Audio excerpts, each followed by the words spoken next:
what about potassium and magnesium? Because those are kind of good minerals. Are they minerals? Yes, minerals. Yeah, good are minerals. Are they good minerals? Yes. And if so, where are we getting those in food? Where, do we have to be worried about drinking, supplementing, all that stuff with them? Right, good question, because people think magnesium supplements are good for them, right? Yeah. I mean, magnesium is really having a moment. So I feel like everyone's talking about it. Yeah. Well, that's because the American diet, when you're eating junk food, you don't take in much magnesium. Or potassium, I'm assuming? You don't take in as much potassium, but the people use potassium salt, but it's not that bad as potassium. It's not that bad as sodium chloride. It still keeps people addicted to wanting things too salty. Is it kind of like stevia, but salt? Yeah, it's like stevia with salt. And people, some people have kidney issues where they can't, as they get older, they can't excrete potassium, and they can't take potassium salts either. But the answer to your question is that because the American diet is deficient in magnesium, and because they have an excess amount of sodium to potassium, it causes those problems where magnesium supplementation may help them in some way. But when you're following a Nutritarian diet and we're taking in 600 milligrams of magnesium in our diet already, there's no study that shows there's any benefit from magnesium for a person who's consuming a diet this healthy that has this much magnesium in it. So all the studies are based on magnesium insufficiencies and then so does magnesium help you sleep better at night? Well, it helps you sleep better at night if you're deficient in magnesium. But if you're eating as healthy as we are, you're not going to sleep better because you're taking magnesium at night. It's not going to have an effect. Right.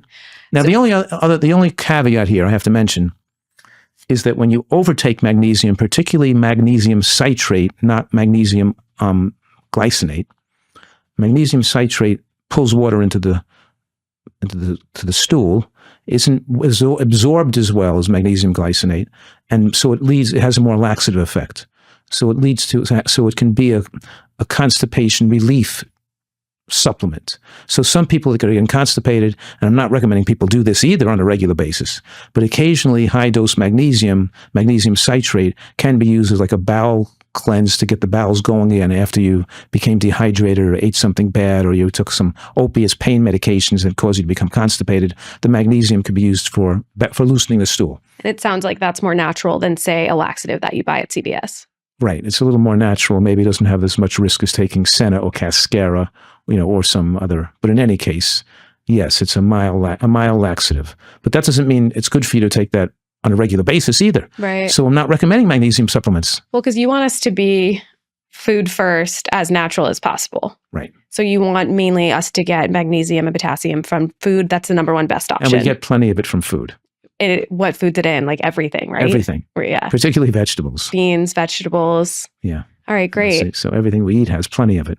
We don't need to supplement with those. Yeah, it is funny as you talk about supplements so much. I feel like we talk about them all the time, but supplement protocols are just very different for someone that eats healthy and is getting all these vitamin minerals mostly through food versus someone who is so deficient in so much. And the thing is, you use this word optimal so much when you talk about body weight, muscle mass, vitamins, minerals. It's all in the optimal range. There's lower and upper limits. And most of the things, I mean, if you want to know the things that you can't get from a healthy diet, most of the things you could get from a healthy diet, but there are some that you can't. But if you can get it from a diet, that's always best, right?